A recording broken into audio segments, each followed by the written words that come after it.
India GDP growth financial year 2024-25 GDP data 2024-25 real GDP growth 6.5% जबकि financial year 2023-24 में थी 9.2%, यानी पिछले 4 वर्षों में सबसे कम ग्रोथ हुई है। रियल जीडीपी है यानी inflation adjust growth quarter four performance.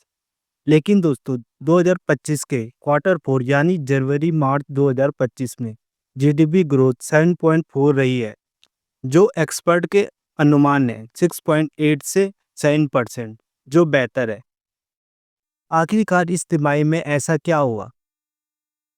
Recovery in rural demand, improve agriculture production, government spending on infrastructure, welfare and basic effect. GDP calculate कैसे होती है? जीडीपी का फॉर्मूला है GDP is equal to private consumption plus investment plus government expenditure plus net export. इसके कुछ आंकड़े 2024 और 25 के। Private consumption 106 lakh crore, government expenditure 17 lakh crore, private investment 63 lakh crore, real GDP growth 138.7 lakh crore, nominal GDP 330 lakh crore, nominal growth rate 9.8%। Real GDP को calculate करते हैं 2011 और 12 के प्राइस पे। Nominal GDP current price.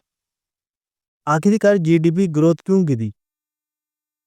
GDP growth 9.2 से गिरकर 6.5 क्यों हो गई? इसका पहला रीजन है manufacturing weakness, export slow down, global demand slab, like textile, chemicals, electronic पर दबाव। प्राइवेट इन्वेस्टमेंट में कमजोरी, पीएलआई स्कीम इन्वेस्टमेंट नहीं बढ़ा पाया।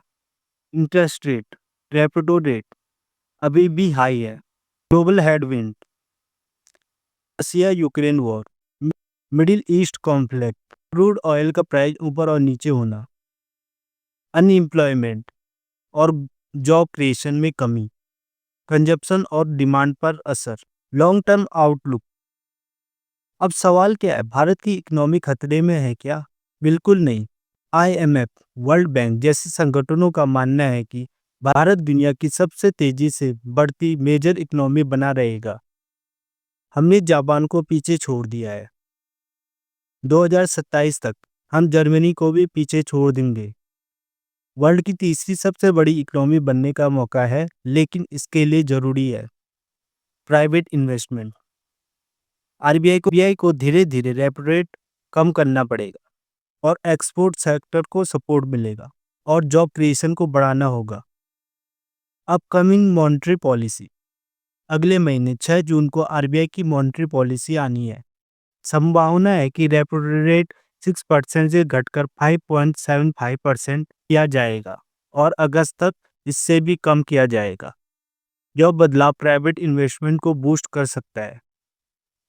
अगर आपको वीडियो अच्छा लगा हो तो लाइक, शेयर और सब्सक्राइब जरूर करें और कमेंट में लिखिए क्या आरबीआई को लगता है रेपो रेट कम करना चाहिए।